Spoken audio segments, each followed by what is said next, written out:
And even in college too, people tried to tell me like no one does that anymore. That's weird. I'm Sarah. And I'm Kaitlyn. And we are your best friends.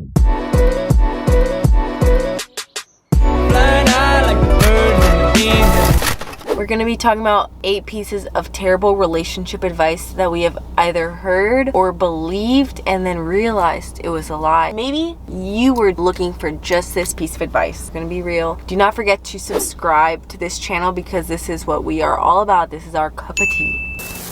You want to tell us first piece of bad advice? You have to know that they're the one right away. How do you feel about that? That's one that I struggled with when I first entered my first relationship. I was extremely anxious. Like, why do I feel like I don't know if he's the one? Shouldn't I know he's the one as soon as I get to know him? That's what I see in all the cute wedding videos, is like, I knew that he was just the one. From the moment I met Yes, and you have to consider what kind of personality are you, because if you're a person who's always been weary and like it takes some time to warm up, why do you think all of a sudden entering a relationship that you're just gonna know now that he's the one? You're really not crazy for being a little skeptical if you just met someone and you're not sure if they're the one or not. He's gotta be your everything. Best friend, boyfriend, inspire, motivational partner, buddy, source of happiness. Yes, he has to be your everything. And if not, maybe he's just not. Maybe the grass is greener on the other side and there's a guy who will bring out the best in you better than this one. Wow, I think that people put so much on that significant other to literally be a source of so many things for them, and they're just a person. Just like you don't depend on your friends to make you happy, why are you just going to depend on another person,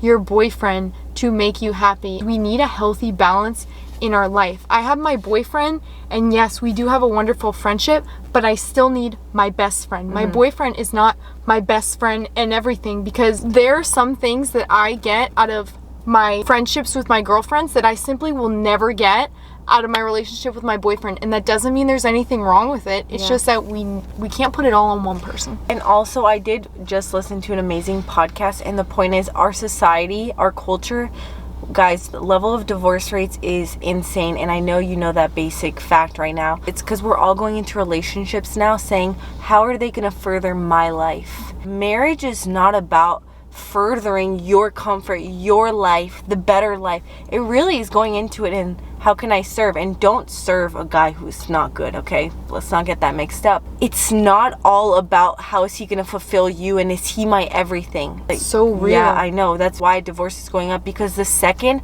he's not satisfying you in that way, the second he's not making you laugh in that way, the second he's not making you feel a certain way, or he's not being like that other guy, you can call it quits now. And that's the problem. That's what's going on. That's also something my mom told me too. It's like, stop trying to look for everything in a boyfriend. And it's the idea of, are you going to go into it with a selfish perspective or selfless? Your choice. Exactly. It's all about following your heart. Following your heart doesn't very much make sense, because there does come a time where relationships are strategic in the sense of, it's not really always about feelings. I mean, you want to think about the future as well. If you're entering this dating relationship for marriage, you got to also think, would I want my children coming out exactly like him? Do I appreciate the way he listens to me? Do I appreciate his perspective in conversations? Is he the negative one or the positive one? How do I like the way that he treats my friends, my family, his friends, his family? I mean, these aren't things about feelings. So it's really cool that when you guys are together alone, that there's butterflies and amazingness, but there's also practical things. You're not wrong for going at it with logic. Does he respect your boundaries? Yes, it's good to have chemistry, but come on now, use your brain. There are no guys who wait until marriage to have sex. So you might as well have sex, because there aren't any guys like that anymore. I think you should speak on this, because you said in high school you really thought this was a fact.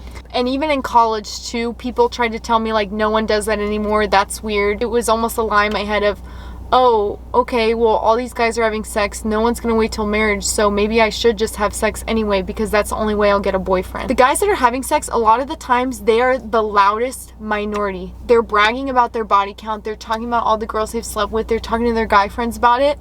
And the guys who are waiting till marriage, you know, they're kind of stealth. In my high school, it wasn't like a Christian high school or anything, so every guy that I met would constantly be talking about sex and stuff. So you don't know the other ones who are in your high school, they're not talking about it. And also, you just might be looking in the wrong places. They exist. Sorry if you believe that lie or feel like you have to settle, or if you're in a relationship right now and you feel that the only way it's going to continue to work is because of sex. Don't let that lie creep in and then get you to do something that might make you feel shameful and guilty. And if you are having sex in your relationship and you've been someone who's wanted to like wait till marriage to have sex, you really don't have to be afraid to bring that up to your boyfriend. It's literally never too late. So this video is not against you. You can know and have peace that if you want to make that decision, there is a guy who'll wait for you. And there's no such thing as too late. That is the God that we serve, is one of redemption. So it's never too late. Ever. No, you relate to this one. Yeah. That your standards are too high. I got this all the time. And people would say, you know, maybe you should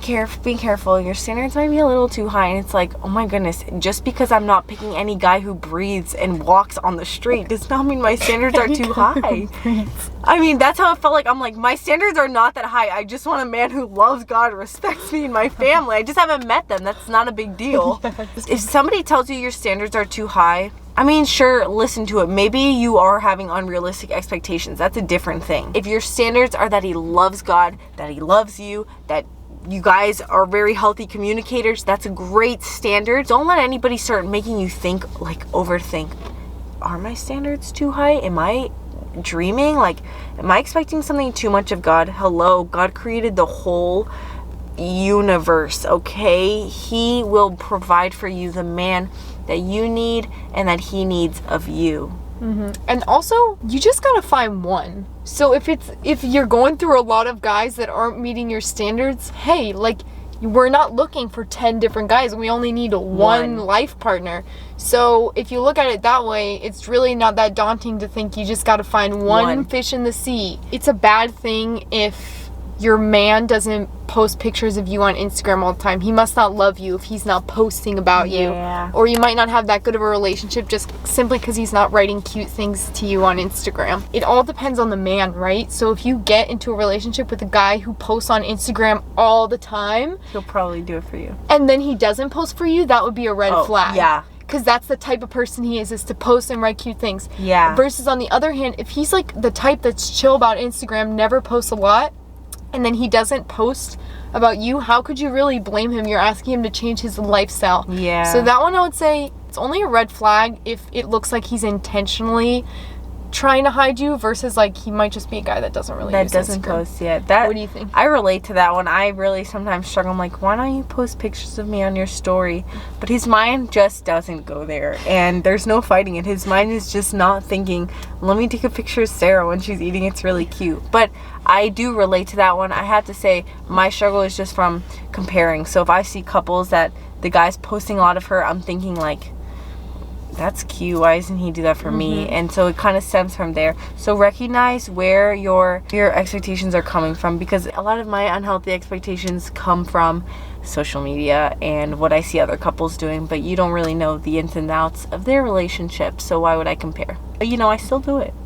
Your relationship should look cute and you guys should post on Instagram. The only way you know that you're healthy and cool is if you have a cute relationship on social media. Yeah. I think in this culture, there's a pressure to be on Instagram and to post really cute pictures, but you got to figure the couples that we're comparing against, they are kind of professionals. A lot of them, that's what they do. Like, they take photos. We live in a culture that kind of influences you into like a if you got it, flaunt it kind of thing. It's just weird that there is this little lie that creeps into girls' heads of, if we're not posting, then maybe we're not as good as the other couples, because I know that's a thing. Or even like if we don't have Insta-worthy pictures, then we're not as good as other couples.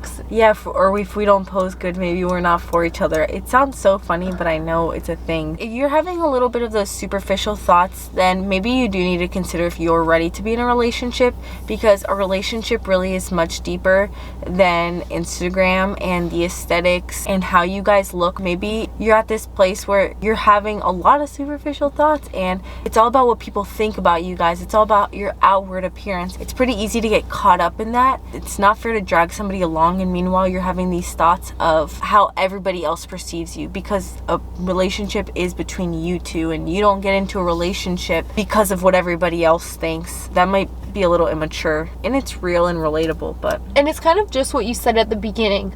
Thinking all the time about the aesthetics and like being the Insta-worthy couple, if you're too concerned with that, you're almost thinking, what can my relationship do for me? Just like what you said, maybe you're not ready. I'm not saying you aren't, but maybe. The very last one of our bad relationship advice that we've heard: breakups are divorce practice. Or breakups are practicing divorce. You're just not meant to be together. Just because you broke up once, like, your relationship's doomed. There's nothing you can do. Breakups can actually be very healthy. Obviously depends on the breakup. If you're toxic and you're breaking up all the time, that's not what we're talking about. No, it's very true. Some people are raised in a church or in an environment where they say if you break up, you're practicing divorce. I did hear pastors say there is a whole different grace on a relationship, a dating relationship. You're not married. You are not in covenant. You're not in an official commitment. He ain't yours, you ain't his, and there's a different grace that falls on it. So there's strategic breakups. If you guys both get back together and you're better than before, and both of you have a new direction, and that direction is stronger and more clear, don't let that lie that you just practiced divorce and maybe it's not meant to be, because a lot of relationships have come back stronger than ever from an intentional breakup. But like Kaitlyn is saying, if you're breaking up every other week, maybe you have an addiction with conflict, honestly, then maybe it's time to break up. I think even one was, if you break up and get back together, you're just settling. Because if you thought that you were going to break up with them the first time, then you clearly thought that they weren't right for you. So you're just settling now by getting back together with that person. And that's where it really comes into two things. One, healthy breakup or not. Just like you said, some couples addicted to conflict, so they're breaking up all the time. That crap ain't healthy. But if you do have an intentional breakup where maybe you guys went through something hard, a breakup can actually be a really beautiful thing, because you took a leap of faith. You took a leap of faith with God to say, okay, maybe this relationship isn't right, but if it is, I know that we will end up together. You don't have to break up to fix all your problems in a relationship, but if you have, it doesn't have to be a bad thing if it's healthy. Follow us on Instagram. These are very real. We wrote these ourselves because these are ones that we believed or have heard. When you're in a relationship and you're experiencing confusion or heartbreak, it hits so close to home. So we really get that, and that's why we're not going to stop making these kinds of videos. Subscribe if you want to hear more real talk about real life. If you want some real struggles and solutions advice, then you should check out our playlist where we spill the tea on all the very real things that we struggle with in life, but how we've had victory over it. So there might be something on that playlist that's just for you and what you're going through right now. So I would really recommend that you look at it. With that, we love you guys. We're your best friends and you are our best friends. And we'll see you in the next video. Bye.